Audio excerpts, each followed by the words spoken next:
What is going on? What is going on? What is going on, party people?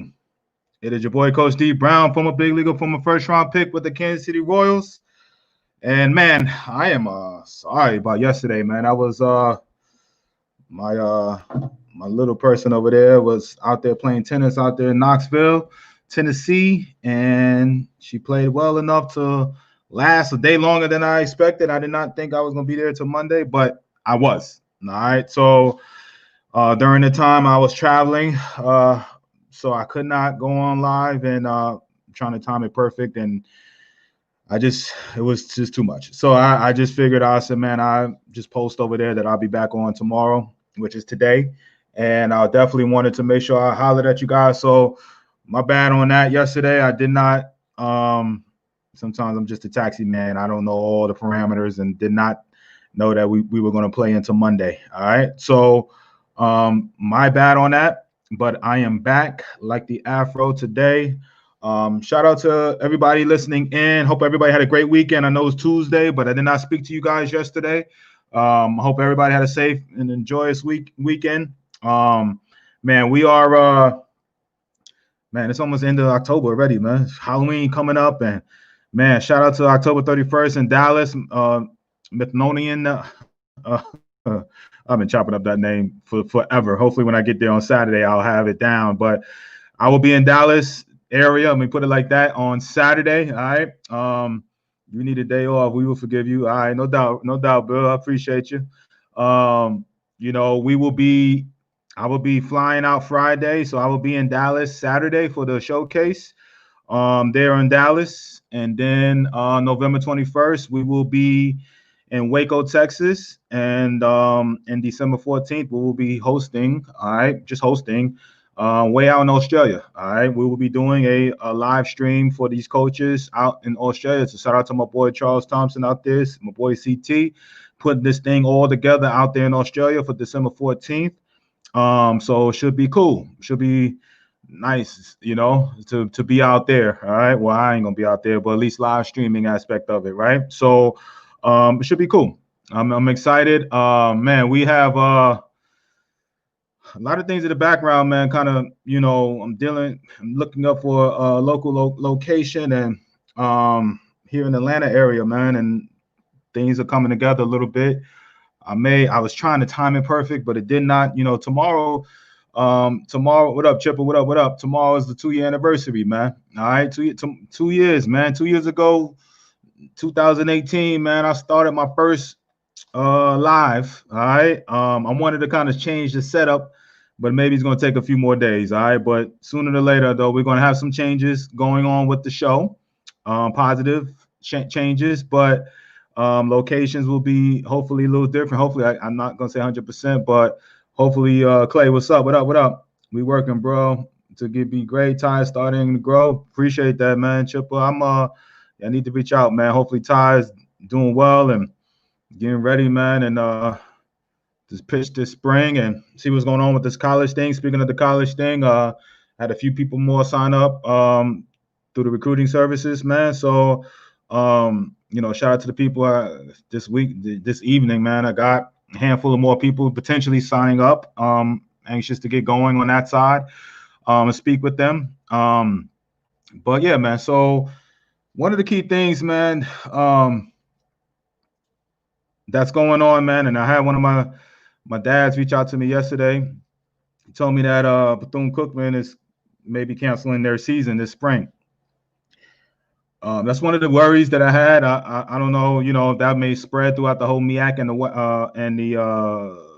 MEAC and the SWAC conferences. I did talk to the Grambling head coach today, and my dumb self, I was not talking to him about the spring season. We was just chopping it up about different players and stuff like that. I did not ask him what was going on with Bethune-Cookman canceling their spring season, but I did have a good conversation with Coach Coop about different players and stuff that is in my program that was seeing what he needs and stuff. I did not,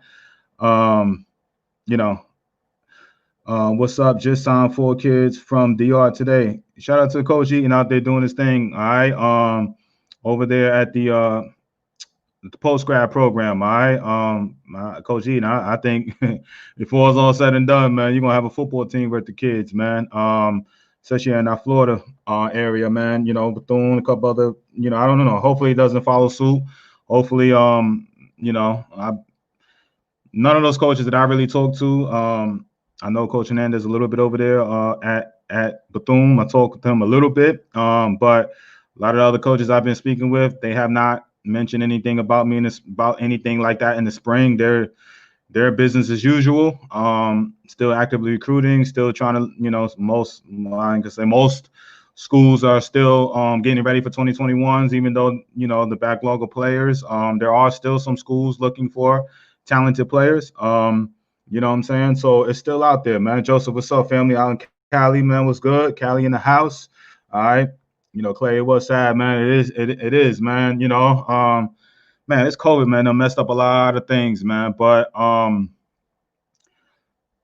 mean, I sit here and most of the time I try to look for the silver lining in all of this. And today I just sat down and I really just thought, what was the best plan of action to have for these 2021 kids besides just trying to get them in school and post grads and all of that. And I just sat back and I was just trying to really think, what's the opportunity in here? You know what I'm saying? You guys ever do that when you just, you know, through turmoil, through, you know, things going on, right?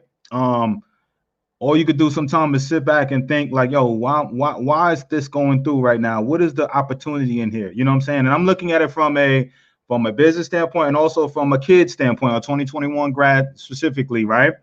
What's the opportunity here? All right. And I haven't necessarily, we do not have a major TV contract without fans in attendance. They will lose money. All right. Russ says MEAC and SWAC do not have a major TV contract, and without fans in attendance, they will lose money. Right? I guess hopefully I pray that they don't. I got some things working in the future next summer about with the MEAC and the SWAC conferences, and hopefully that doesn't. You know, I hope Bethune doesn't start a trend over there, right? I hope it doesn't, but who knows, man? Jeffrey said, yes, sir. You know what I'm saying? Bubba, what's up? Alabama in the house. You know, through all the turmoil, it's always a blessing. You know what I'm saying? There's an opportunity in here. You know what I'm saying? Somehow, it may not be, you know, plain to see. It may not happen right away, but during this turmoil of, when I mean by turmoil, listen, we're all living, we're still here, we're still alive and kicking and working and striving to, you know, help out, you know, our young ball players and also get them in schools and stuff like that, man. But you know, with COVID being the way it is, and you know, different states still spiking, different things happening. You got the elections and stuff coming up. You got a lot of stuff, you know what I'm saying, going on, right? Outside looking in, it looks like, you know, oh my God, or whatever. But there is opportunities in here, man. There is opportunities in here. 44, and I'm just come from a player standpoint, a 2021 player. All right. Maybe it's NCAA needs to shift how they doing business. You know what I'm saying? You know what I'm saying? This may be somewhere they lose money anyway with the SWAC. They losing the money game, going to hurt those schools, no doubt. I mean, it is going to hurt those schools. They're already hurting. You know what I'm saying? And I don't know. I have my ideas and stuff like that I was thinking, man. You know, it is something that Marvin, I appreciate you, brother. Thank you, man. All right. You know, it means a lot, man. We got Eric. Thanks for your help, coach. Got that bio filled out. Appreciate you. No doubt, Eric. Look forward to meeting you this weekend out there in Dallas. I appreciate it, brother. Thank you. All right. The opportunity is for kids to get certs and not go. You know, it's funny you say that, man, because that was where I was going. And that's where I was thinking too. You know what I'm saying? Russ, we were thinking the same. I was just thinking about the same thing. But can I mean, you guys are parents, you know, Russ especially, man. You a parent. Can you shift? I mean, you're a highly educated man yourself, right? I know a lot of you guys on it, and I'm meeting some. But can we get out of this? Graduate high school, go to college, get a degree, mindset to further our career. Or if you're a baseball player, get the scholarship, go play school, get in a little bit of debt to hopefully get drafted. Can we change that mindset? Can we change that? That's what I was sitting here thinking this year, and I was just like, today I was literally sitting down, and sometimes we all do that, right? We all kind of just think big, right? And I was just like, man, what's the opportunity here? And I was thinking this, what I'm saying? And why not do some type of trade school? Why not see the opportunity here? Again, I'm just speaking out loud, okay? I was thinking, my mind was thinking like, why can't I start my own? You know what I'm saying? Not school per se, but like, I don't have the locate, I don't have, all the things in place, but my mind goes. And I was like, yo, I can bring in kids that, or bring them to a specific school and all of that and train kids and teach them like real life stuff that they will need in this real world. It may not be, degree wise and stuff like that, but it'd be stuff that we can really help these young men out here in this real world. Especially, I don't care, athletes or not, right? You know what I'm saying? The school system is a certain way. I'm not here to dog it. I'm not here to, say pluses and minuses here and there, but all of us adults over here know that there's a lot of stuff that again, I've never been past high school. Okay, I'll be the first to tell you that, right? But I know even through high school, and I never, I've had like real life education, right? School of hard knocks type of education, right? In this real world, and man, I really feel like what they teach in schools. And again, I haven't been to schools in years. I haven't been to school in years, but my daughter goes to school, and we're just talking about it today. All right, things are changing, how they're learning, things like that, but also things like, what needs to be taught to them that they can, talking about trade schools and stuff like that. I mean, those are valuable. I forgot the number, say something stupid like, and I don't mean it in a good way, that after 2 years in the trade school, they're, instead of getting in a crazy debt out of high school, going to college with a 4-year degree, which I think you guys tell me, I think it was 70-80% of the people end up working and doing something outside of their major, you know what I'm saying? And the average person that graduates has $30,000 something in debt. You know what I'm saying? I read those numbers off last year on one of my shows. So just think about if you get a 2-year, trade school type of thing where you kind of walk into, I think it was something specific where it was $60,000 that you walk into something. If once you get that certification from a trade, you're walking into $60,000+ job for these kids. All right, that choose to go that route. So instead of being in $30,000 in debt, I don't know how much trade schools cost. I don't think it'll be that much. I don't think it'll cost $30,000-$40,000 a year. Like the minimums, most of these schools, I think is 20. I think for in-state, I think it was something like low end was 20 something thousand for in-state, and for private schools it was 30 something thousand, the average tuition.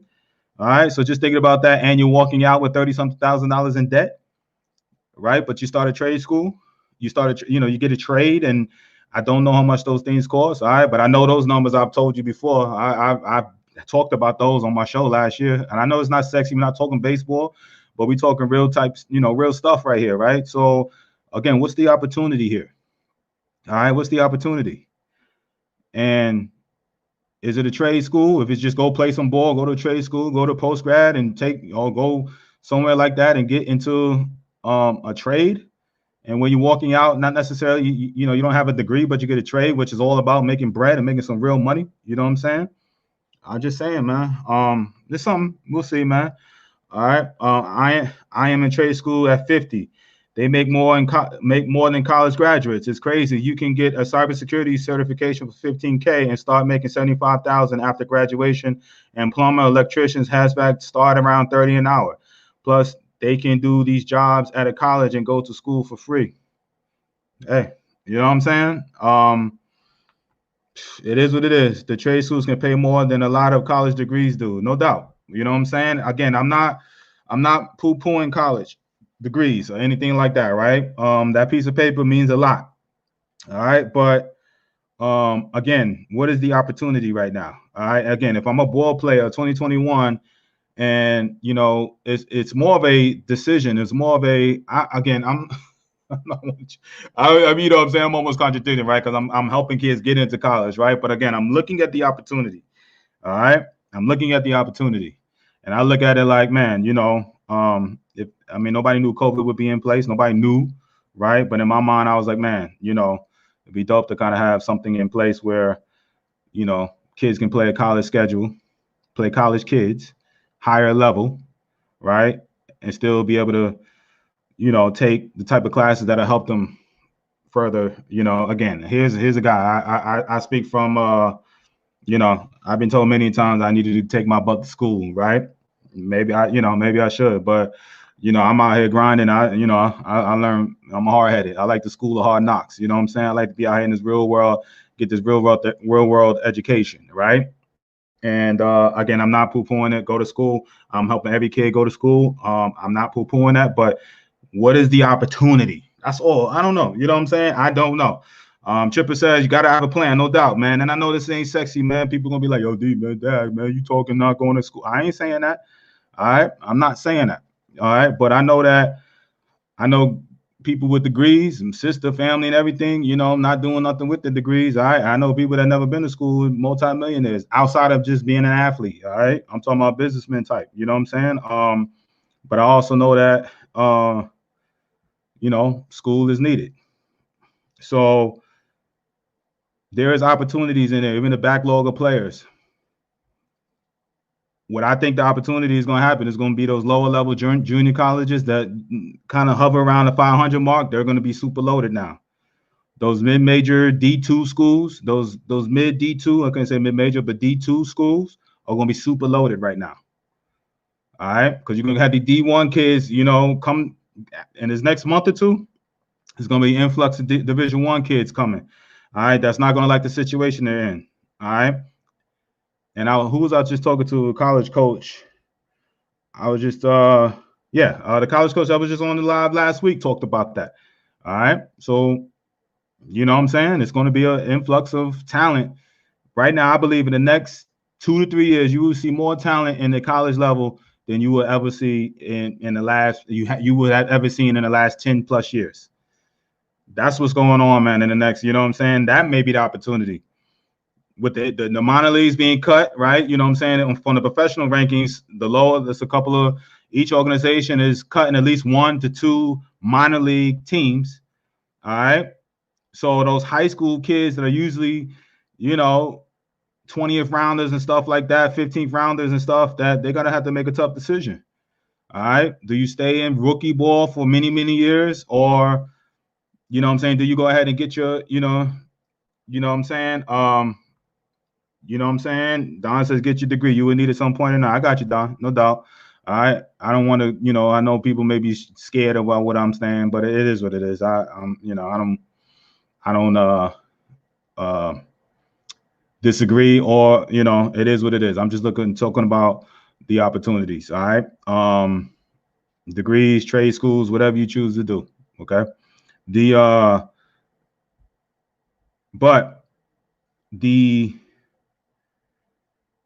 My whole thing is, you know, when I was just talking about the opportunities and the level of college baseball that's going to be happening, man. I believe that, you know, before COVID even hit, you know, they would say Power 5 baseball is equivalent to high A baseball in the minor leagues. You know what I'm saying? Which to me, high A was the toughest level. All right, in the minor leagues, high A. All right, not double A, not triple A, high A, advanced A they call it. Okay, you know, in the professional rankings, many, you know, some may know, may not know, but even through Javier, what up, baby? You know, even through the minor leagues, you know, even through A ball, some certain teams have 3 to 4 levels just in A ball. You know what I'm saying? That's what the weeding goes out. Okay, so that's what's happening. They're cutting a little bit of 1 or 2 teams in the A ball level, right? So, you know, those kids may end up having the high school kids that would be on those type of schools have to go to college, all right? Or those junior college kids may not get drafted, whatever. They're gonna have to take that D1 offer or the D2 offer, and those 4-year school guys gonna have to, you know, ball out, but they will be the most prepared. So those college kids coming out of college will be the most prepared for the professional rankings. All right. So again, I believe each click, each step of level, especially on college scene, is going to be very competitive. You're going to see a lot of guys over there 1 to 2 years in the minor leagues out of college and getting to the league, even at a higher rate than it happens right now, just from the level of competition that's going to be happening. All right, in these next 2 to 3 years. So maybe that's the new opportunity. All right, where everybody wants to get drafted and get that professional ranking and become a professional. No doubt about it, right? But on the flip side, evaluators and scouts and stuff like that may look at college now, which they will. They ain't got no choice. We'll look at them as now that Power 5 school may be high A to double A level. Now that mid-major D1 it's mid low A, high A level, competition. The D2 and down and high level junior colleges is like, maybe mid A ball level. So if you're balling out in junior, in junior college at a high level of junior college, you balling out, you get drafted, you just as good as a 4-year guy, and you got a little bit of seasoning.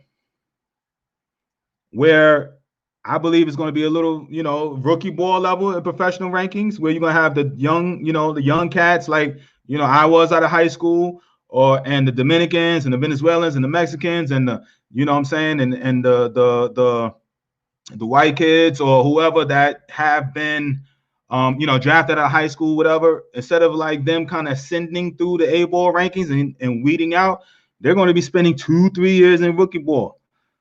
Different from where it used to be, where you kind of boom, boom, boom, jump up through the rankings, and because A ball is tough. High A was the toughest league. All right, so that's the opportunity maybe. So for these kids that again, I may be contradicting here and there, but for those kids that go to college right now and play, because the level of competition is going to be extremely high. All right, maybe that's the new minor leagues. Maybe that's new minor leagues. Maybe those kids that are Power 5 guys that are, number 1, number 2 starters who start in double, A ball are going to start in double A and breaking into the big leagues right away. If you're a young kid, again, if I'm an 18, 19-year-old kid, I'm already, how I feel about these advocates for the junior college scene. I know Power 5 schools is great, but if I don't know if I'm going to play right away, I'm going to go to the best junior college I can to ball out. Get some really good competition, take a year or two, boom, seasoning a little bit, and get into them pro rankings. All right. Skip that, rookie ball level, low A level, you know what I'm saying? And get right into it. So I can't even tell you how the dynamic of the minor leagues is going to I don't know. You know what I'm saying? I'm anxious to hear. I hear a little stuff here and there because they haven't officially canceled some of these teams, but I'm anxious to see. All right. All right. J. Meyer, what's up, baby? Wisconsin in the house. Dwayne, what's up, family? All right. My boy, one of my ex-teammates over there, speaking of, coming up through the system. All right. D, I have an associate's degree, bachelor's, master's, and a doctorate. Yes. Doctor. See, hey, listen. Hey, this is my boy, Roman Escamilla. When we played, he was I didn't even know he went to junior college 1, but he went to University of Texas. All right. So, big difference is my degrees are specific to my career choices. Today, I am a Dean of Student Affairs at Austin Community College. All right. Need to holler at you, Escamilla. You know what I'm saying? Add you to the junior college scene. I'm so here bigging you up. I didn't even know you. This is the beauty of this, right? My boy Roman been on here quietly, comes on from, periodically from time to time, right?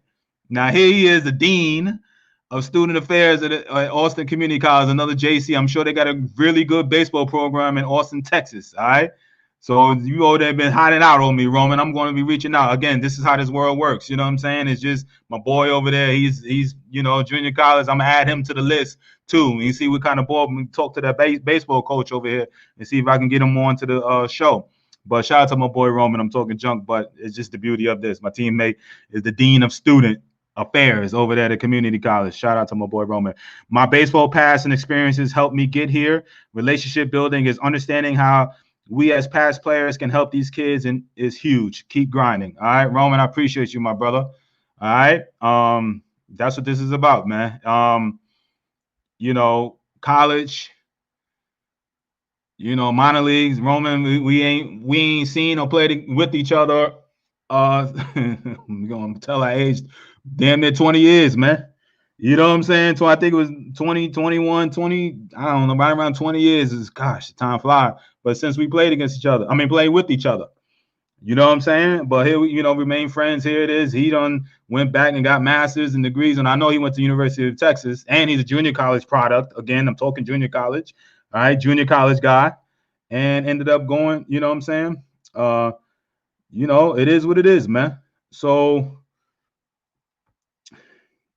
Roman, I will be giving you a call, bro. You've been hiding out. You've been coming on here knowing I've been talking about junior colleges, and you've been the dean of student affairs over there. You've been hiding out on me. All right, get your butt. All right, and I'm coming to Texas too, and I'll be up there in Dallas on Saturday. I know Austin and Dallas ain't too far, and we're going to Waco on November 21st. I need to see one of your coaches, at least you and one of your coaches, at least at Waco. I talked to Hallmark the other day. All right. Shout out to my boy Pat Hallmark, University of Texas at San Antonio's head coach.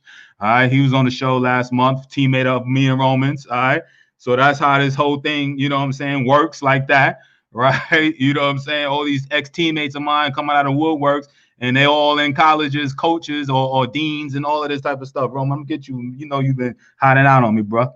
All right. How many minor league levels will there be given the proposed changes? Did I miss it? No. Sharice, shout out to Sharice and her son Jalen. Had a great talk with him. Great. Man, it's so good that, man, I see these well-spoken young men, man. It's just the game is in good hands, man. All right. But anyway, there's still A-ball, AA, and AAA. All right. Before you hit the minor leagues, the better you are, the more levels you may skip. But everybody, I think we had a question last year about this. I think we came up with like 5 to 10 guys that skipped minor league baseball in the history of baseball. Let's just say 10 guys, which is a very high number to me. But everybody has to hit the minor leagues. But A-ball, AA, and AAA. But within A-ball, all right, within A-ball, like I'll say the Pirates, right? Right now I'm with the Pirates. And we had, I guess I can count Dominican. So if I count Dominican League, which, every team has a team in Dominican now. Every team does, pretty much. If I'm not mistaken, I don't want to, say yes. I'll put it like this. I'm going to limit say pretty much everybody has teams in Dominican now, Venezuela and certain countries like that. It may be fluctuating between different whatever, but everybody has teams out in Dominican now. So if you count Dominican, which technically it's an academy, I know we count it as an A-ball because they're in on the meetings and stuff like that. So, but American ball players do not really go to Dominican league except for their, they don't go there. All right. But basically, so let's just start with U.S. born players.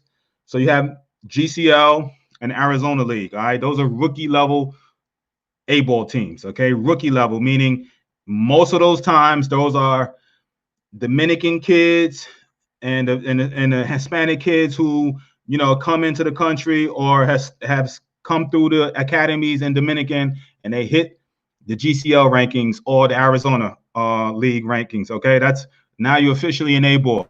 Okay. That's a rookie ball level A-ball team. Okay. Most of them are comprised of, you may have some college guys in there sometimes, but normally they're always high school kids. All right. Younger kids, high school kids, junior college kids, or anything like that.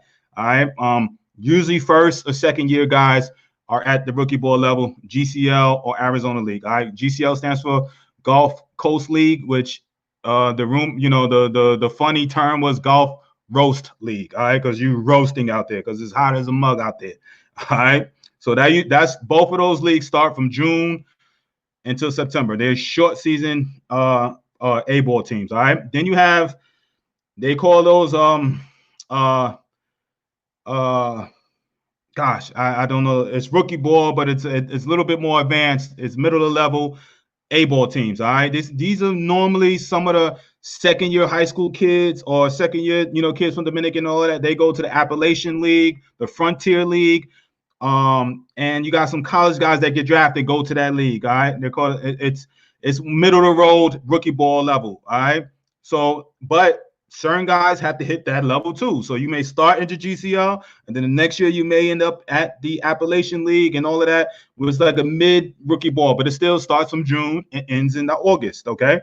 So Sharif, somebody like your son may end up at a place like that because he got 2 to 3 years in college, and that's where he may go to that level right there, where those are the levels that are going to get cut right now. All right, those are the type of teams that they're saying they're getting rid of. All right, now you have advanced rookie ball. All right, that's the New York Penn League. Those are the Northwest League. Again, these are still short season teams. Most teams only have a GCL and a short season team. All right, meaning either the Appalachian Frontier or the Northwest or the New York Penn League. All right, like the Pirates, we have all 3 teams. You know what I'm saying? We have all of them. So we're definitely going to get rid of some of those. Okay. All right. Yes. Advanced rookie. All right. Advanced rookie ball is New York Penn League and the Northwest League. Okay. So I went from the Gulf Coast League, all right, to my next year. I went to advanced rookie, which was way out in Spokane in the Northwest League, my second year. All right. My second year professional baseball, I didn't get out of low, rookie ball level A ball. I took 2 years. Matter of fact, I took 3. All right, because I'm gonna tell you. All right, so from that level there, so you got rookie ball, you got Gulf Coast League, you got mid-level, and then you got advanced rookie league. Okay, there's 3. Then you have low A, and that's your first long season. All right, these are for most of the times college kids and high school kids. These are the second to third year guys. You know what I'm saying? Or at that level, mainly high school guys here and there, and college guys that have gone through the rankings start at the low A level. All right, they call it low A because it's not advanced rookie ball. It's low A ball long season, meaning you play 144 games from April to September. Okay, so that's the first time many of these guys will play 144 games. You kind of conditioning your body and everything like that. It's very taxing. Okay, but that is lower levels. I think they have South Atlantic League from about, I think, West Virginia all the way down to Georgia. And then they have the Midwest League, Michigan, Iowa, Wisconsin, and all of that. Those are those 2 leagues, all right, for the low A level. Okay. Now, then you go to advanced high A. All right. That's what I was talking about before with a lot of those college kids and, what I'm saying, the high level Power 5 guys, the number 1, number 2 starters. A lot of those guys start at the high A level. All right. And they say that the ACC, the SEC, Pac-12 is kind of equivalent to, high A. You know what I'm saying? Maybe, that level. Okay. So the advanced A is high A, where that's when you start getting weeded out. All right. So if you get to high A, you know what I'm saying? I promise you, a lot of your friends, the stuff that you came in the draft with and friends and all of that, they're already kind of trickling themselves out, meaning their careers are ending. All right. They're getting cut. All right. But high A to me was the toughest league. All right, you have three high A levels. You have leagues. I'm sorry. You have Carolina League, which is from Wilmington, Delaware, all the way down to Myrtle Beach, South Carolina. All right. Then you got the California League. All right, which is a lot of the West Coast teams and stuff have all throughout the state of California. All right, and then you have the Florida State League. Okay, where a lot of those teams that have spring training sites and all of that will end up playing in Florida. All right. And that's a tough league. The high A level to me was the toughest. All right. For whatever reason, it was extremely tough. All right. So again, I just told you we got 3 rookie ball levels. You got a low A and a high A. So that's 5 levels within A ball that you got to get through. Now, if you're good, you skip. All right. So I went GCL to advanced rookie. All right. I skipped low A, okay? So I went straight to high A, and I struggled at high A. So I went GCL, short season, I won MVP in that short season advanced thing of that league out there in Northwest of Spokane, and then I went to high A. And that first year, I got my butt handed to me. My first year, all right? Still made the big leagues, though. But I got my butt handed to me out of A-ball right there. I had 20 years old. I had Carlos Beltran and all of that. We won the whole league over there that year, but D. Brown didn't help, be honest with you. D. Brown had everything to do but struggled, okay? But the high A, that first year, out of that first year, I made it to the major leagues, but I remember the Atlanta Braves staff, you had, guys coming out of A-ball going straight to the big leagues the next year. guys, everybody throwing 95 and all. It was crazy, and that was extremely hard league for me. All right. Once you get to double A, all right, once you get out of A ball, a lot of those guys that I came in and drafting wise and all of that, it was maybe a handful of us left. All right, once you got to double A, that's when that old A ball flushes everybody out. All right, that's when you see the biggest, basically, in the youth baseball space, you see that 12 to 13 or that 13 to 14-year-old level, when you kind of see the difference of ball players, that bigger field, that 60-90 field kind of flushes some of those kids out. You know what I'm saying? That's kind of how A ball is. It flushes a lot of those guys out. You know what I mean? Again, and I say it like it ain't nothing, but you got to remember, a lot of those high A guys and all of that was the best in their state, best in their county, or whatever. You know what I'm saying? Some of the best in the world that gets flushed out, man. You know what I'm saying? Jason Markey, Bruce Chen, Rob Powell. Yeah, who said? I don't even know who's saying that. Right. That was our high. I know that was my boy in Wilmington. Yeah, whoever's with me in Wilmington. I can't see who you are right now, but yes. All those dudes made it. Shout out to my boy Rob, all right? And I'm trying to get Rob, but Rob was my high school teammate, all right? But he was on that staff over there in Carolina League, and they all made it to the major leagues the next year. Like all of them, all right? Jason Mark, Bruce Chen, and Rob, you know what I'm saying? And it was some relievers too, Kevin McGlinchey and my boy Winkelsauce and all of that made it with this is one staff in high A that made it to the major leagues. Again, it's very hard to jump, okay? But I'm just telling you, Carolina League, the level of competition, man. You know what I'm saying? And then you got double A and triple A. The adage is once you can hit in double A, once you can play in double A, you're ready for the major leagues. All right. Even though, some guys got to hit triple A. I had to do it too. All right. So I spent 3 years in triple A ball, double A and triple A. All right. And each year at the end, I would get called up in the major leagues and stuff like that. But double A was the easiest level to me. Double A was. Says you had to come out of Carolina League. Oh, AD, man, good to yeah. All right, AD. I'm sorry, brother. Yeah, man. You remember that? You remember that, huh, AD, bro? Oh man, gosh, that Carolina League was no joke, man. I tell everybody to this day, it is no joke. The high A level, right, was not. Double A was a breeze compared to. And me and my boy Roman Escamilla played it together in double A that year. I'm talking you about, all right? It was a breeze compared to Carolina League. Don't let levels fool you when you see these guys talking about, oh, he only made it to A ball and all of that. You gotta be cold, you gotta be nice, man. You know what I'm saying, to get out of A ball, man.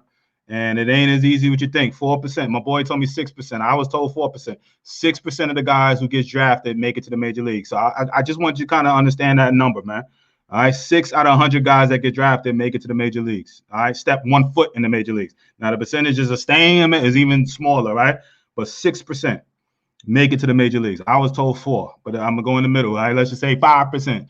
4 to 6% make it to the major leagues that gets drafted. So again, so obviously the education aspect is huge. I'm not gonna poo-poo that.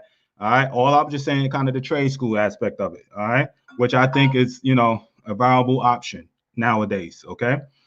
But I also believe truly that this college game in the next 2 to 3 years will be, AD, my boy, AD is Andre David is a coach when the Royal system, been a coach of mine 20-something years. I'm going to call his age out too, but he's still in the Royal system. He's, the one chiming in and telling me the advanced rookie in Carolina League and all of that. And, AD, you tell me, do you think he's a Cal State Fullerton guy too, himself played. Do you think that the level of college will equal even higher level than it is in the minor leagues? I mean, I don't know. I'm just kind of figuring this out myself, man. I think everybody is, but it's going to be some real competition out there in our college rankings, man, these next 2 to 3 years, man, even down to the post-grad level, okay? So, again, maybe that's the opportunity. If you are blessed again to be part of the 7% to make it to the college rankings, I'm talking about 4 to 6% to make it to the major leagues. It gets drafted. I'm not even talking about the 7% that it takes from. My bad, AD.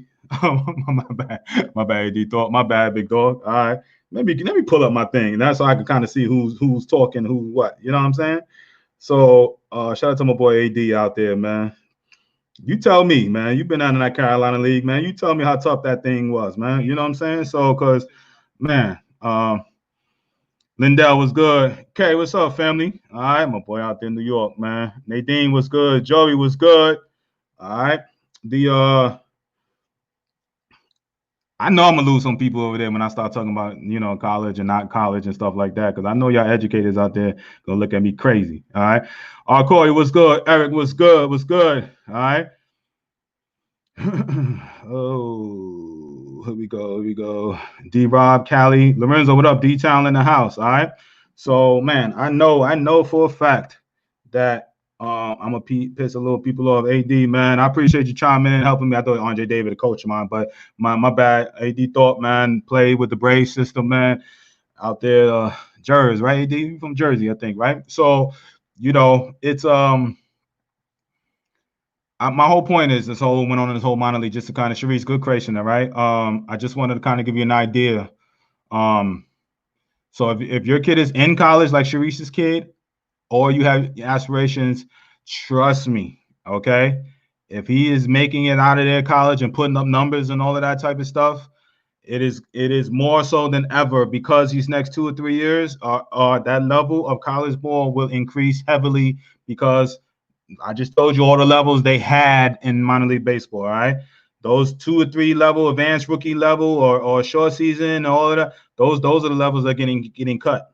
All right, you may have one rookie level ball like GCL or Arizona League or something like that. I said that, and then the low A and kind of going from there. All right, but all the 2 or 3 levels in the rookie ball, where guys could kind of hover and get their craft together and put some numbers and hover around here and there. Nah, man, it ain't happening, man. It ain't happening, man. Say how do a kid that doesn't have the grades in college to play that spring in JUCO, what would his steps be to be seen or get an opportunity to play professional baseball? Marvin, holler at me, man. I had talked about doing a small little thing here in Atlanta, just pro scouts, but I know at Waco and Dallas, and I had it in Mississippi and in Jackson, Tennessee, I had pro scouts there. You got to go to showcases. All right. And I tell the quick story. I told him I'm trying to get my boy Double R. Now he's a little bit different, but not different. Okay. So if you want to get seen, every spring training, most teams, they have stopped doing this, and a lot of teams have stopped, but there are still teams that do this. You're just gonna have to do your homework, Marvin. Yeah, and that's what I'm about to talk about. Yeah, so every spring training they have trial camps. All right.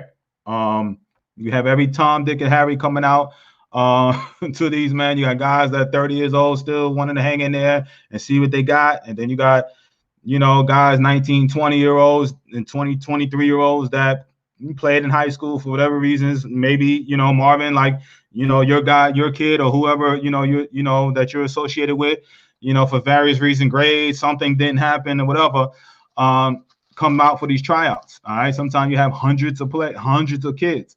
All right. The likelihood of you signing out of there is slim to none. But okay, I talked about this, my boy Randy Ruiz. All right. And Randy, who I met in Omaha when I was in AAA, I had just graduated from Bellevue, or was done with his eligibility from Bellevue University, small school in Nebraska. I didn't know how good he can play or not, nothing. I didn't know, what I'm saying? I just ended up kicking it with him, that he was my guy that summer. Come to find out the next spring, right? He goes to the tryout camp. I think he went to 2 or 3, and I'm gonna bring him on. And we,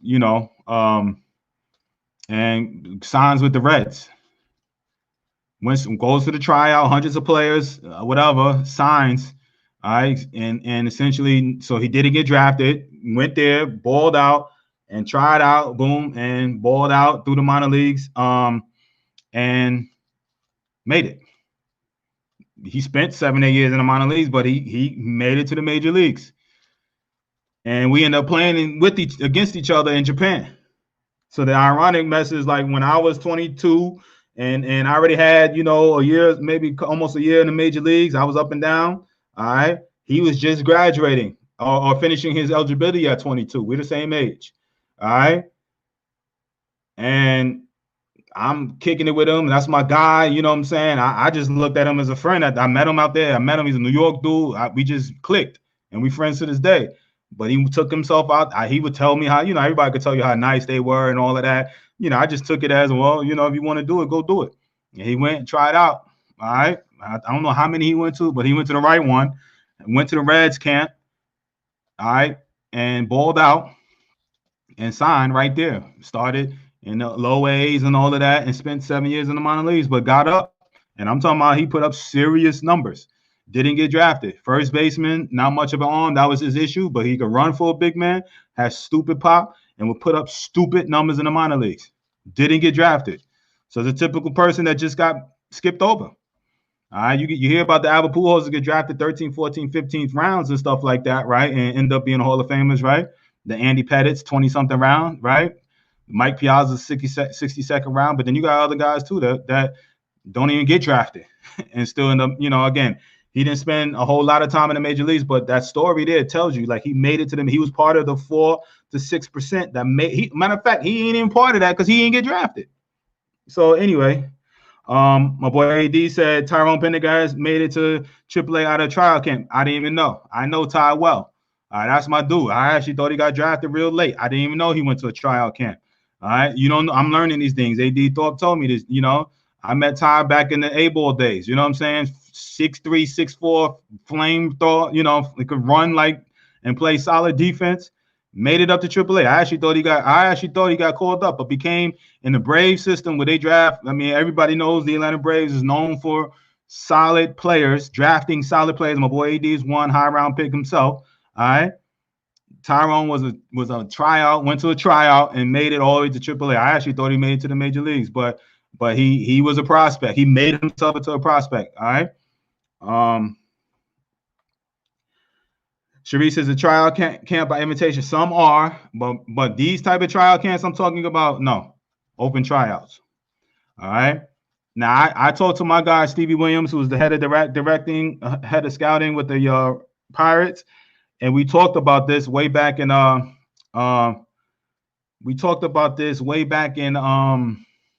May, because many teams stopped doing this for whatever reason. He told me the reason with the Pirates why they stopped. I don't even know how this came about. We were just talking randomly about these tryouts, and he was like, "Man, I really want to start doing this again." And I can't remember the excuse that he said why they did, at least the Pirates, why they stopped. But I know many teams stopped, because even my last few years playing, this is years ago, it wasn't like it was. I know my first 7-8 years with the Royals, it was every year it would be a line of cars. Matter of fact, especially in Florida, I can't remember in Arizona doing it. We moved to Arizona in 2003. So from 97 to 03, every year in Florida, we would have an influx of just people one day when just hundreds, it felt like, of players would be there to open tryout. The minor league guys would be up on the field, up on the upper levels, and you got this one, and we would laugh, right? Us professional guys would be like, oh, because some guys would be out there crazy. You could tell, sweatpants, socks high, cleats crazy. You could tell they from the they look like they were from the backwoods some damn where, and 30-some years old, but they was out there trying to get it. But then you have some young guys out there get it, and there's been, I want to say, on an average, I would love for one of the Royals upper level guys that was with me during those times. I would love to know the number of guys that would get signed.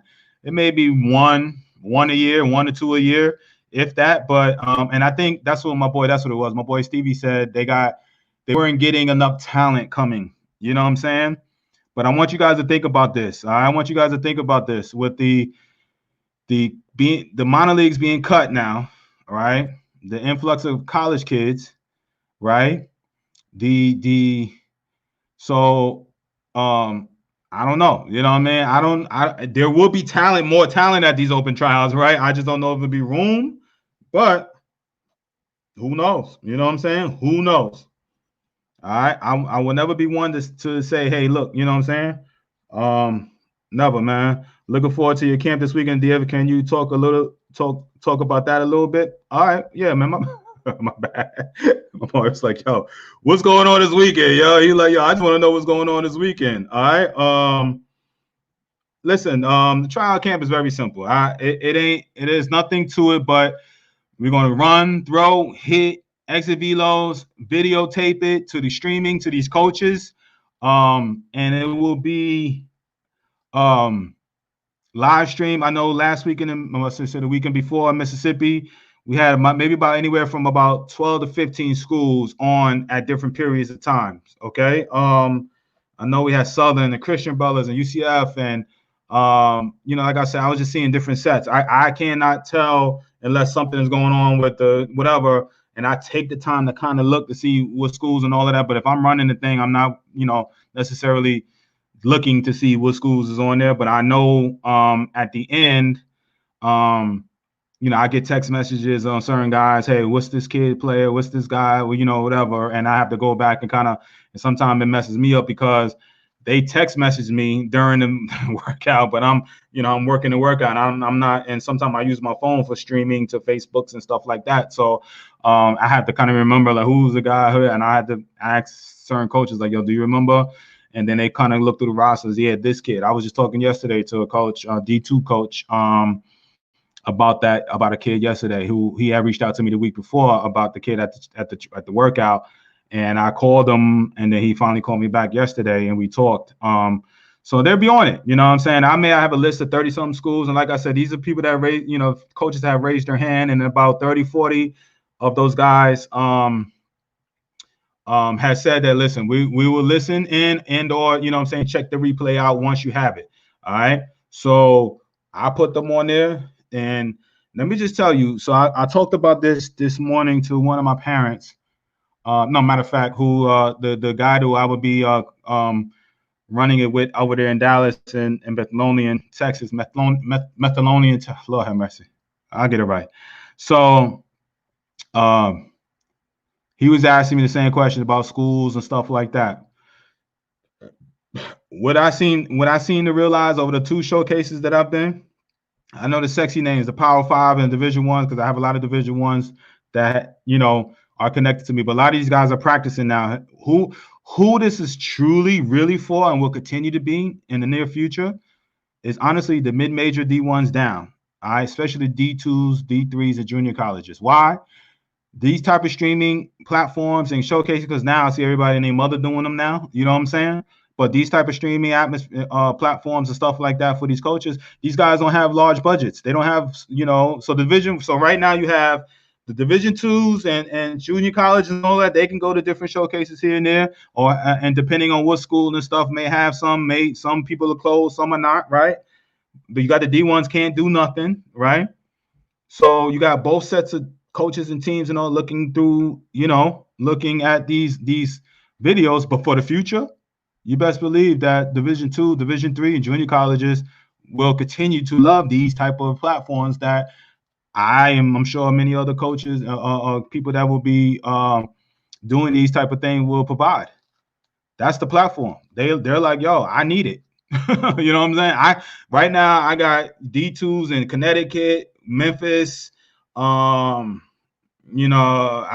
can't think of the other whatever schools and all of that type of stuff that will be, raising their hand and be on that live right now because they're like, yo, when can I see a kid in Texas right now? When can I see a kid in Georgia right now? When can I see a kid, if I'm in Connecticut, when can I see a kid in Tennessee? All right, when can I see it? You know what I'm saying? So, I don't see the streaming thing going nowhere no time soon, especially when you got Bethune and all these other. I don't even know what what that is going to be about. All right, so this live streaming thing, you need to come. You need to come, and I know a lot of people's doing it now. Everybody, I look at a lot of everybody streaming and this and that.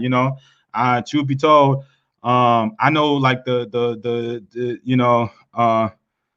you're doing something around here, call Pudgy. I'll be down in Waco, man. Come up, Pudgy. All right, my boy, Carlos Pagano in Houston, man. But maybe, and we will talk about it. Maybe we team up and do something down in H-Town, man. All right. So Jimmy, what up? Waco is in the house. Shout out to Waco. I'll be down there November 21st. But Pudgy, man, I don't. Waco maybe 3 hours. I heard from Houston. So Listen, let's talk about something up there, man. All right. Let's go ahead. My boy Javier, many teams stop open tryouts. I think the Angel are one team that still do it. All right. So, like I said, you guys, if you're interested in the pro side of tryouts, kind of going backwards a little bit. If you're going that side, go just do a little bit of homework. I don't know. I don't know who's doing it, man. All right. Nowadays, but many teams have stopped that. All right. I think a lot of the ones I talked to said the talent was getting less and less and wasn't worth it. You know what I'm saying? But hopefully they may start picking that back up. So just do a little bit of homework, and there's some opportunities. But go, and it's on their site, so it's on the spring training site. So it's not like a showcase of mine where I have pro scouts and all of that. This is a control where you have many scouts or many people. I ain't gonna say many, but like the people that make decisions will be there. And it ain't nothing like for him to be like, oh, yo, I like this kid, and the minor league director or the player development guy who essentially signs guys is right there. You know what I'm saying? Like that's the beauty of those open trials like that on the campus. Javier says, maybe you might know the answer to my question. If a kid is committed to, let's say, University of Texas Rio Grande, but LSU is interested, how does the kid get out of the verbal commitment to go check out LSU? Well, it's a verbal commitment, so that don't mean nothing. So, if he ain't signed, you know what I'm saying? If he ain't signed nothing, if he's just verbally committed. Now, if he signed, you know what I'm saying, then that's a whole different deal. He got to get out of that commitment. And, I think it becomes down to the teams and if they want to be jerks and stuff like that. So that's a good question. I'm going to sit here and lie to you like I know. But if it's a commitment, that ain't nothing. You know what I'm saying? All right. A commitment is a commitment. That's just a verbal thing. But if he signed, letter of intent, and he's signed and sealed delivered to go to Texas Rio Grande, and LSU is interested, that's a whole nother ball game, getting out of that letter of intent. All right. You got tampering, you got things and all of that. All right. How do you feel about a student going from high school to minor league? It's just a maturity thing. I mean, that was me. I mean, I did it. It's I think what people have to understand, if you're a high round guy, first, second, a top 5 round guy out of high school, you should sign. You should go. Okay. Now, 6th to 10th round, I know it sounds sexy and it's top 10 rounds and all that type of stuff, but basically teams care about you, how much money you have and they have invested in you. Okay. So if you're a 15th to 20th rounder and they gave you a couple $100,000 maybe here and there, which is still good money, you have to take your chances. I'm just going to give you the skinny on how minor leagues work. On each minor league team, I just kind of went through A ball, AA, AAA, right? On each minor league team, the organization may have 1 to 3 guys that they really care about. The rest of the guys are just fill-ins. That's how this thing goes. So the fill-in may be the 20th rounder, the 15th rounder, the 31st rounder. They like those guys. They get drafted, but they're fillers for the 1st, 2nd, 3rd, 4th, 5th rounders. That's how this baseball thing works, all right? But the key is the 1st round, the 2nd, because they got money, they're going to go. They're going to go. They got to get pushed, all right? Because your 1st round, they got a lot of money. I was one. They had a lot of money invested. I had to be pushed. But even me being pushed, I didn't know this number neither. I didn't even know this till my boy Paul Phillips told me this the other day when he came on the show a few weeks back. 10% of 1st rounders make it to the major leagues. So these are guys that got a lot of money that's getting pushed. That's 90% of them still don't make it to the major leagues. That's how tough it is. Okay? So, but you got these 1st rounders, and then you got all these guys, the 15th to 20th rounder, the 30th rounder, the walk-on, the tryout guy, and all of that. They're filling slots and whatever. All right? So those type of guys, they got to go. Sometimes they got to go each level and all that, and they got to ball out. So the more you ball out, the more numbers you play yourself into a prospect, where most high round guys are automatically kind of prospects already. All right, but those guys that get drafted, 12, 15, 30-something round, you know what I'm saying? They got to ball out. Their contract is really kind of year to year. If you're a 30th round out of high school, they'll give you a couple years, 2 or 3 years. You know what I'm saying? They kind of do with you, right? Especially if you show promise. If you're a college guy, 30-something round and all of that, you got 1 to 2 years. Just to show anything. And then, you know, and guys could play left and right, man. They get cut. But it's a numbers game, all right? When you had 40th rounds and all of that, it was 1,500. There was 1,500 players coming into the Monoliths each year. So 1,500 had to leave. You know what I'm saying? So, again, schooling and all of that type of stuff, you know, it is important. Again, I'm talking, you know, like, hey, trade schools and all that type of stuff. But I just want to kind of give you an idea of this whole, you know what I'm saying, ball game, all right? So they are quick to weed those guys out. So when you know, again, it's just like anything else. If you got a little bit more talent, a little bit more leeway, so your behavior problems, anything like that, they'll deal with it. All right. If you got a lot of money invested, they'll deal with little things here and there. All right. But if you're a feeling, and I hate to say it like that, but I had conversations with my boys that I've trained. Both of them are drafted in the 20. One is still going. Still rocking and rolling. One just got released this offseason. And just 2 years ago, I promise you, I didn't think it, and he didn't think that he would be in this situation. It took 1 year, one change, higher up player development guy changed. The guy that drafted him changed here and there, and now he's out of baseball. And I'm talking about the rookie level, jumped in 3-something, hit 8 home runs, was balling. All right, next year could play different positions here and there. He was a 4-year guy that transferred to a junior college and got drafted his second year. His first year out of junior college. All right. So he went 4-year school and then went from a 4-year school to a junior college and got drafted out of the big time junior college in Texas. All right. And then ended up playing with the Dodgers organization, balled out, boom, boom, boom. And I remember the phone call he gave me summer of 2019. All right. Last summer. And he wasn't playing, you know, it started the year before, 2018. And then it kind of trickled into 2019, and he was, you know, talking about wanting to get traded, and he was, it wasn't, you know, I've been around the game. I know the writing on the wall. You feel slighted, you know. He's seen guys that were lesser, put them lesser numbers than him, but they got more money invested in them, and they're getting pushed. And he's like, yo, I'm putting up better numbers than them, and they're getting whatever, the high round guys and all that, which I told him the high goes. And I was blunt with him, just like I'm blunt with most of you guys. I say most, but I try to keep it 100 with you guys, as much as it may, you know, hurt feelings, or if you be like, man, I didn't know it was like that and stuff. But I told him straight up, I was like, yo, just like I told him, it's 2 to 3 guys that they care about on each minor league team. The rest are just feelings. Now, you can make yourself in the prospect, but you just got to put up numbers every year. So when you see these Josh Turners, I think of Josh Turner for the Dodgers, right? I don't think he was a high round guy, but he put up stupid numbers with the Mets coming up. All right, just kept putting up numbers, plugging away. All right, and I want you to understand, like, you got the Cody Bellinger. He was a 4th round pick, I think. Mookie was a 5th round guy. Clay Kershaw was a 1st round pick. Seager, 1st round pick. I don't, you know what I'm saying? I'm just kind of thinking of different guys that I kind of know when they were drafted off the top of my head.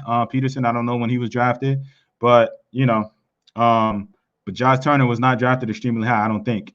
And he just kind of, you know, I used to hear stories about him back in the day, putting up numbers, just hung in there, went to the major leagues, pinch hitting a lot, just kind of sticking around the major leagues, pinch hitting, and then he got his chance. And now here he is, you know what I'm saying, balling, everyday third baseman for the Dodgers, man, balling, putting up stupid numbers. But I think he's a Cal State Fullerton guy or one of those California schools from LA, got drafted, battled in the minor leagues for a while, not highly, you know, whatever, put up stupid numbers and just kind of got his chance, you know, got to the major leagues, pinch hitter, which is the toughest thing to do in baseball, and hung in there and got it. You know what I'm saying? So, yeah, Cynthia, I'm sorry I went off a little bit, but I wanted to kind of, you know, make sure you know, filled you in a little bit. All right. Man, I didn't realize I'm moaning my mouth over here. But what is the thing that they look most of a kid to move them up through the ranks? It just depends on what the need is, and you know, obviously you just got to put up numbers. You know what I'm saying? You just got to put up numbers. Now I talk about some of these low level guys, but eventually the high round guys that don't put up numbers, eventually they're gonna have to put up numbers. All right, they may move in high A and A ball and but they may push them. But in double and triple A, you gotta put up numbers because you ain't getting hitting 220, 215. Now guys have done it, but most of the time 215, 220, and all of that, you ain't making it to major leagues because they, and if you're going to be there, you're going to be there for a hot second. All right, so it is what it is. So like me, I made it A boy. I didn't put up sick numbers, but throughout the minor leagues, I think I was like a 290, 295 career. I mean, career minor league hitter. You know what I'm saying? I right on the 300. In double A, I hit 360. You know what I'm saying? You know what I mean? And 330, 320 something I hit, you know what I'm saying, in Northwest League, you know what I mean? Then I had some dud years too. But for the most part, I put up my numbers, you know what I'm saying?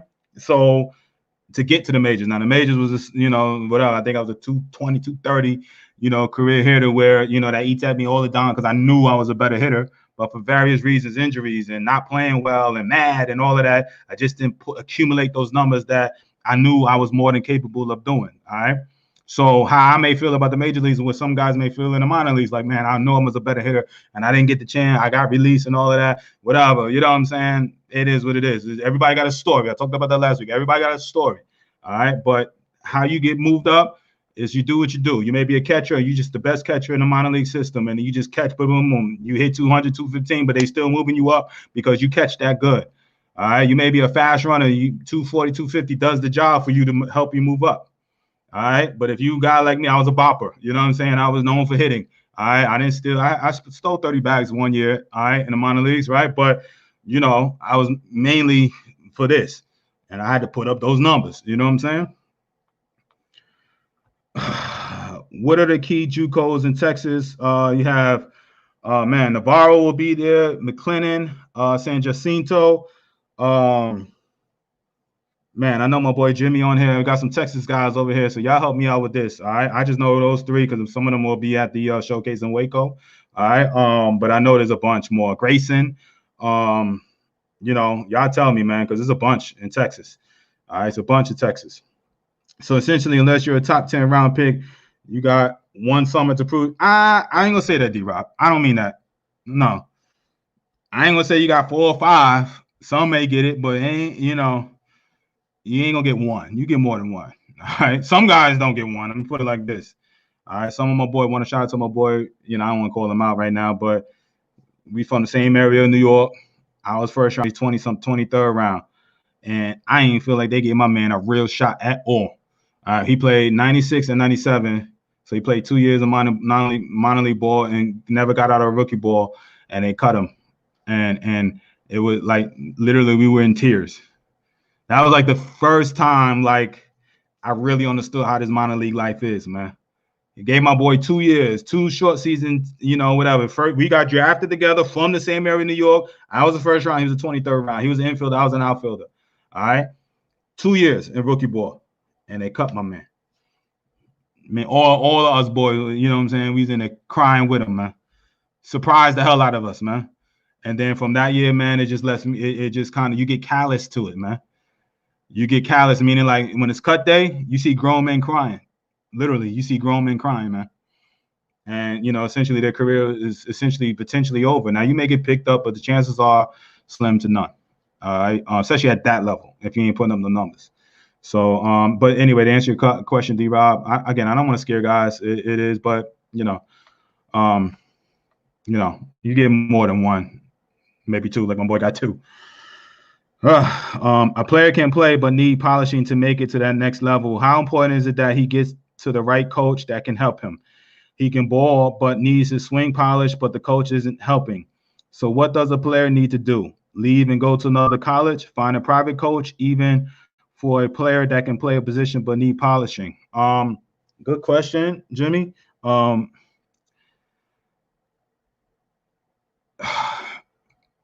Just understand, I don't know what level, maybe we're going to talk amateur level, meaning, high school down. All right. When you start seeing, talking about being in the right coach and the right environment, I want to tell you, sometimes, man, I'm going through this right now for my own family. I tell you this, sometimes you don't know what you have until it's not there. So you can change coaches all you want, but sometimes you don't know what you have until it's gone, right? You know that whole saying, right? So sometimes other coaches and other programs and everything looks greener. The grass always looks greener. All right, until you get over there and you realize, man, I learned so much from this particular coach, and why did I change, and all of that type of stuff, right? Because you need to expand sometimes. But on the flip side, that relationship between coach and player, that's a bond right there. That if you find that right guy, and I think parents, if you're like that kid is 15, 16 and younger, you need to find that for your player, for your kid.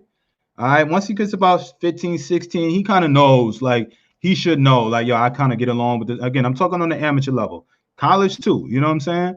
Because you're gonna get on the pro side, you ain't gonna feel what these coaches are telling you. You ain't gonna like it. You know what I'm saying? And trust me, it was not right. I didn't like a lot of my coaches, man, hitting philosophies, and you would think one team would have, no, you got different guys. That's one of the things I didn't like back in the day with my Royals organization when I was playing coming up. Was like the hitting coordinator guy would have a different philosophy than what I was being taught in my own minor league team. You know what I'm saying? So when this guy come in town, I got to change my swing up, and I'd be like, yo, you know what I'm saying? Like, why you ain't, but he had to listen to his boss.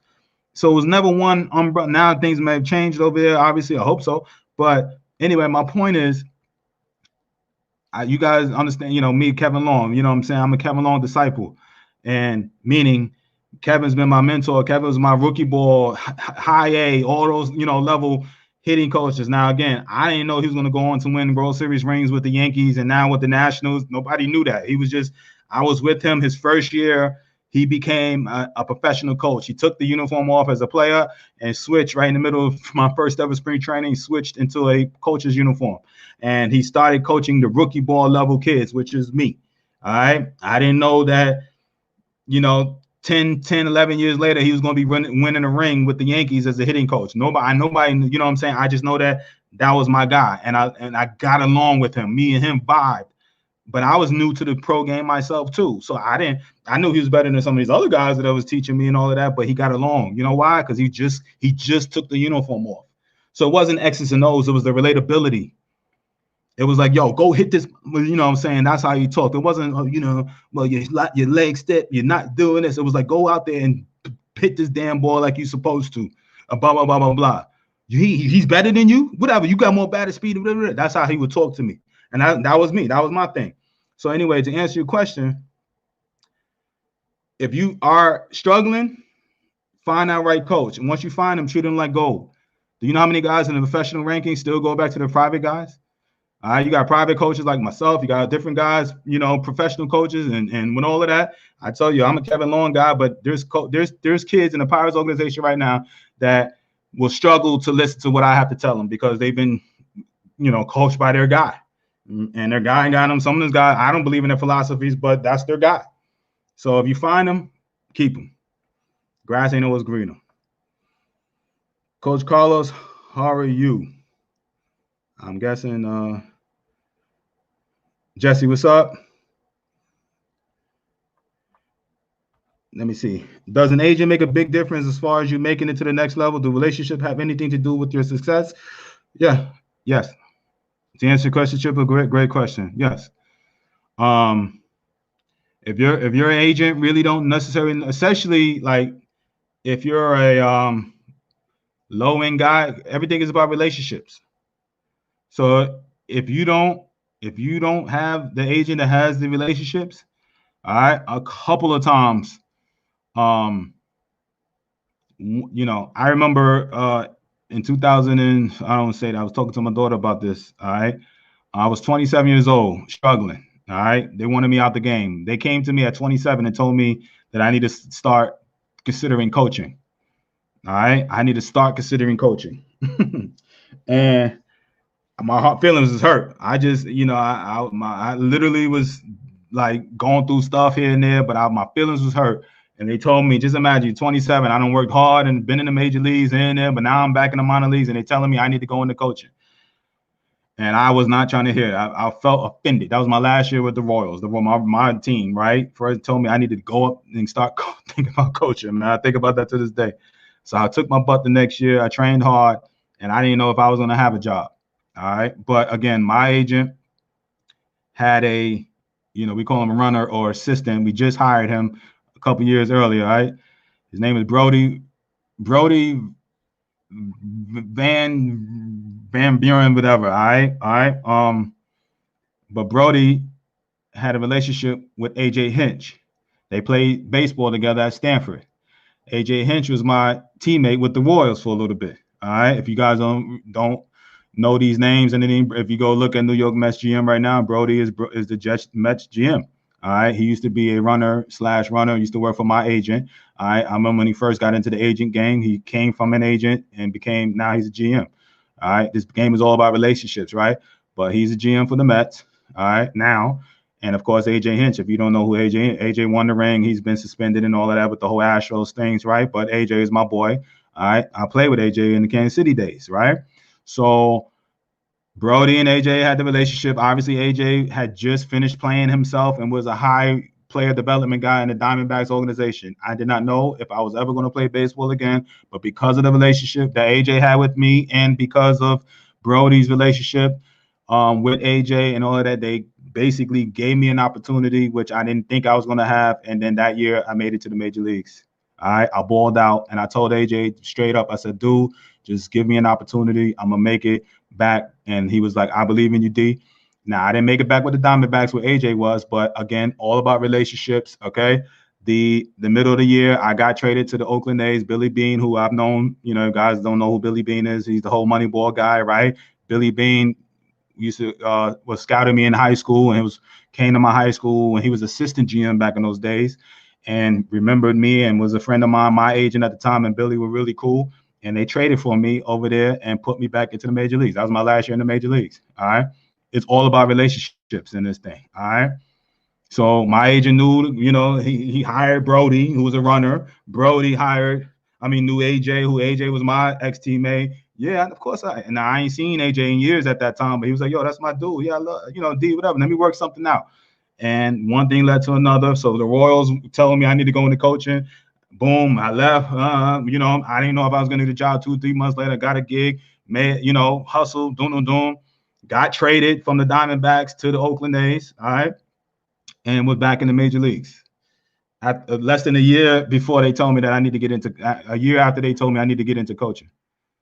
So yeah, it is what it is. So great question, man. I'll just tell you a little story about mine. What's up, D? Bethune did not make the announcement this morning. Bethune did make that announcement this morning. You're right on. Yeah, thanks, Jesse. Yeah, shout out to my boy Lawrence. He's the one, my followers, the one that told me.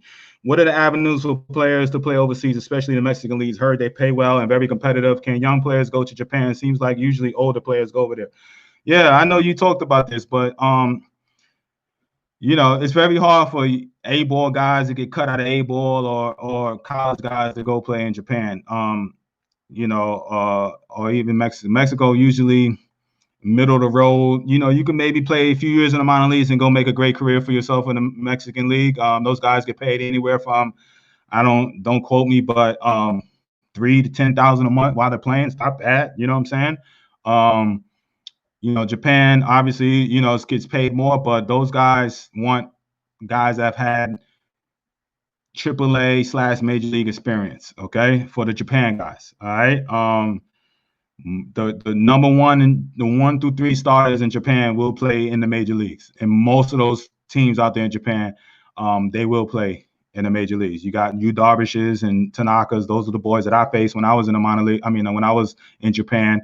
Irikuma, Yusei right now, he was my teammate. He just got drafted. He's over there with Seattle. Just Tommy John. This is his 3rd year over there. Akiyama, outfielder for the Reds right now. He was a youngster over there with my team over there in Japan. So,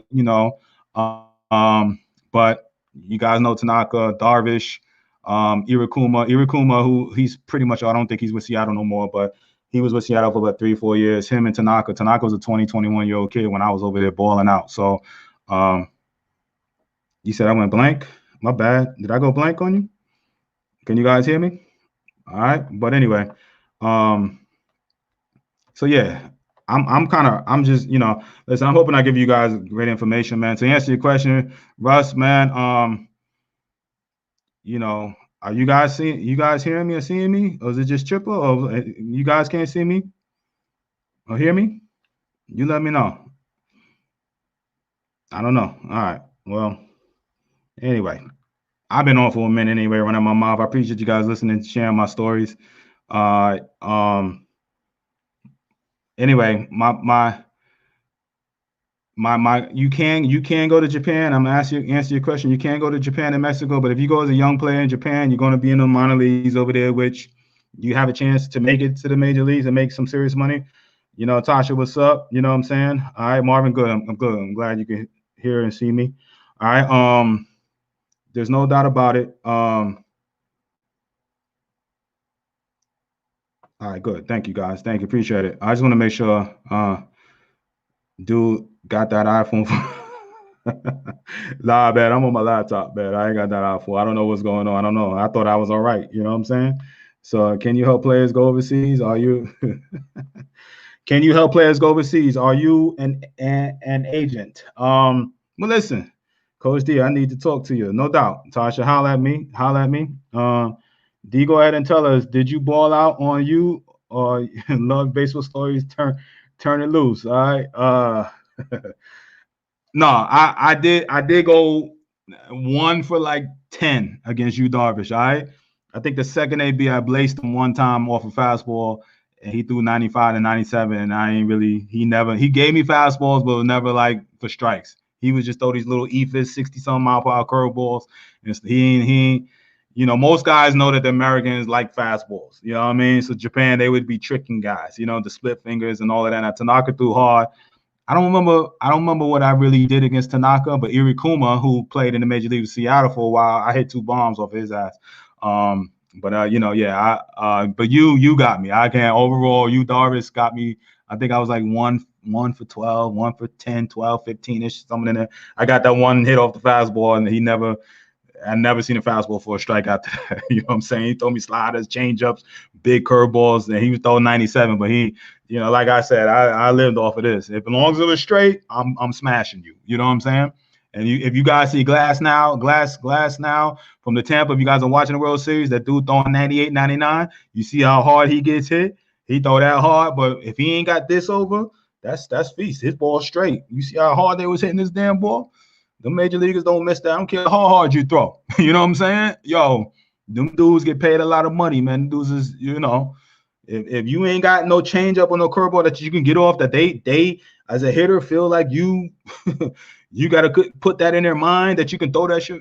I'm sorry, I start cursing, I start talking about hitting. But if they feel like you can't throw your curveball over consistently for a strike or some type of all speed over for a strike, you best believe if your ball ain't 97, now the dudes that come over relieving with the 97 with the sink and all them are dirty ones. Them are the ones that you don't want I don't want no part of looking at them TV, and them hitters don't want. But if you 97 was straight, them glass now, you know what I'm saying? Like, yo, he was good hitting the other day. They would turn on his ball. Man, you put them here. Yeah, TC. Listen, man, hey, if it's straight, I'm getting you. You know what I'm saying? Like, that's how this is. You know what I'm saying? That's how it needs to be. Like, young kids get caught up in the beat, like, oh, man, I don't want to hit, Nah, once you get older, as long as it's straight, you want to run to the rack. You can be like, give me that bat. Yo, it's straight. It's hard, because you're going to get timed up. You know what I'm saying? Now, them dudes that got a little bit less speed, but moving, the cutting, and the sinking, you ain't striking out, but did you just missing the barrel? Them are the frustrating ones. You know what I mean? So, them are the ones. Now, when you get to the 97, 98, and you got movement, like them Tampa relievers and them damn some of those Dodgers dudes with this sinking and cutting and throwing 100. I'm glad I retired. Put it like that. Woo. Anyway, that's my boy. If it's straight, he's smashing. Most coaches, even in high school, will walk him. I tell, don't feed the beast. That's right. And that's what these scouts and all they be looking for. So somebody that can hit that heater. All right. That's what it is. Now, you got to learn to hit the curveball and all that type of stuff. But if you can't square up a good fastball, a plus fastball, if you can't square it up, hey, You ain't going nowhere. You know what I'm saying? You ain't going nowhere. All right, that's what they look off from point A to B. How quickly you can get to point A and point B and square up some ball, especially with some good velo.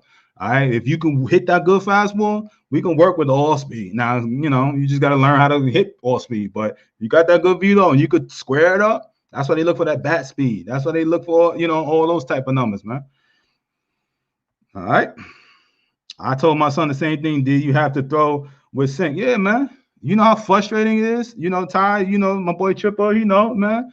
Them dudes that are sinking and sliding, sinking and all of that, man. It ain't about striking out. It's about, give me a weak ground ball. Them the ones that you 0 for 3. You don't put ball, you don't contacted the ball, but you 0 for 3. Like, how this dude, like, you know what I'm saying? Hit, weak fly ball and 2 ground outs and you 0 for 3. It ain't about the strikeouts. You know what I'm saying? The ones that got the velo, you're going to strike out whatever, but when you hit it, you're going to hit it. You know what I'm saying? So that's what these dudes up there, the glass now, he throw 98, 99, he's straight. Them dudes in the Dodgers, they saw, I said, it's going to be trouble for him. If he can't get this over, and now this is their second time seeing him in like 5 days. This is their second time seeing him and that velo. Oh, they got him timed up. They was like, and they was feasting on him. That's straight. And I hate to say it, because I don't like, it is what it is, man. But I was just like, yo, them dudes turning on 99, 100. Man. And for a guy with high velo, man, that's demoralizing. You know what I'm saying? So anyway, the moral of the story, be ready for that heater. Don't miss that damn heater. Especially if it's 4-seam. And if somebody got some good velo, some of these kids, especially, I'm talking about kids 12, 13, 14, 15. They're like, oh, man, he throw hard. Now you 96. 90, 93, 94, 95, you know what I'm saying? You 15, 16 years old and you seeing that 17, 18, yeah, trust me, I would be like, yo, whatever. But it'll prepare you because you get to college and definitely in the pro rankings, that 96, 95, 96 is coming. It's pretty much, the average fastball is 93 now. Well, back in my day, it was 90 to 92. Now it's 93 to 95. So, and you get used to it. Anyway, man. Dallas, Texas. All right, sign up for the Dallas, Texas, and the people that will be here. I look forward to seeing you guys. Waco, Texas, also November 21st. I'm starting to get some people sign up for that. If you have any recruiting needs, all right. I gotta go now because I'm phone calls and I'm meeting parents tonight for that side. So if you have any of those needs, hit me up. And I will be on tomorrow. I'm trying to get a coach on here, but tomorrow will be my 2-year anniversary, man. So come join me tomorrow. I was hoping to be a different location, but I will be on tomorrow. Love you guys. I know, Cynthia, I look forward to seeing you and meeting you and your son. Man, it will be great. He's 18 and took the draft this year, which is crazy year for young kids out of high school. Did not have anywhere to play because of COVID. I don't know how it will affect them. Marvin, holler at me, man. Let me hear more of your story. Holler at me in the background. Private message me. Let's see if I could be in the assistance and see what goes from there. All right, Cynthia, like I said, I look forward to seeing you on Saturday. And the rest of you guys that signed up for the Dallas. And if you have not, holler at me. Let's make this happen. All right. Love you guys. See you guys tomorrow. All right. 2-year anniversary tomorrow. Peace. Love you guys.